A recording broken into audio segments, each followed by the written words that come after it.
எல்லாருக்கும் வணக்கம்.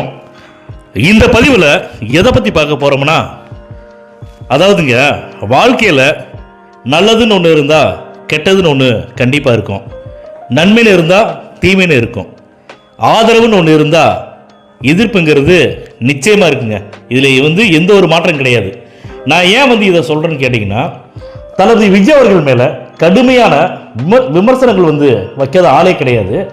விஜய் அவர்கள் மீது எந்த அளவுக்கு விமர்சனங்கள் வைக்க முடியுமோ அந்த அளவு விமர்சனங்கள் வச்சுட்டு இருக்கிறாங்க. குறிப்பாக சொல்லணும்னா, நாம் தமிழர் கட்சியிலிருந்து சாட்டை துரைமுருகன் அவங்க என்ன பேசியிருக்காங்கன்னா, அதாவது இன்னைக்கு நடந்த ஒரு இதில் பேசியிருக்காங்க. அவங்களுடைய பிரச்சாரத்தில் பேசியிருக்காங்க.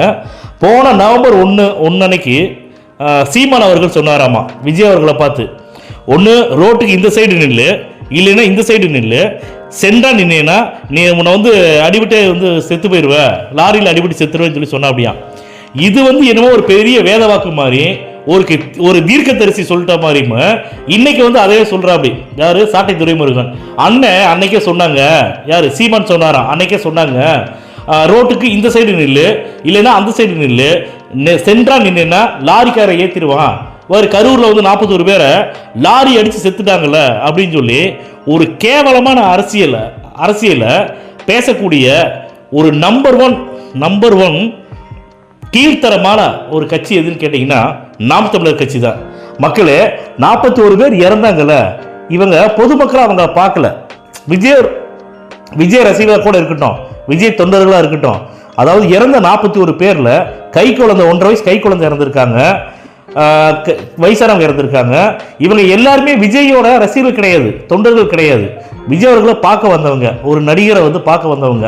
அப்ப பொதுமக்கள் மேல அக்கறை இருக்கக்கூடிய ஒரு கட்சி தலைவர் இப்படியே பேசுவாங்க? அந்த 41 பேர் இறந்த இறப்பை பத்தி கேவலமா 41 பேரை சென்றா நிக்கங்காட்டி லாரிக்கார அடிச்சு தூக்கிட்டானா அப்படின்னு சாட்டை துரைமுருகன் பேசுற. அப்படி மக்களே, இவங்களெல்லாம் நம்பி ஓட்டு போட்டா நிஜமா மக்களுக்கு நல்லதா செய்வாங்க?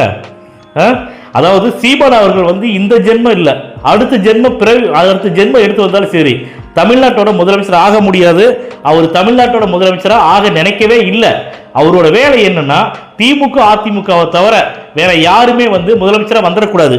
அந்த ஒரு வைத்தறிச்சல தான் இவர் திமுகவை எதிர்க்க மாதிரி பேசுவாராமா, அதிமுகவை எதிர்த்து பேசுற மாதிரி பேசுவாராமா.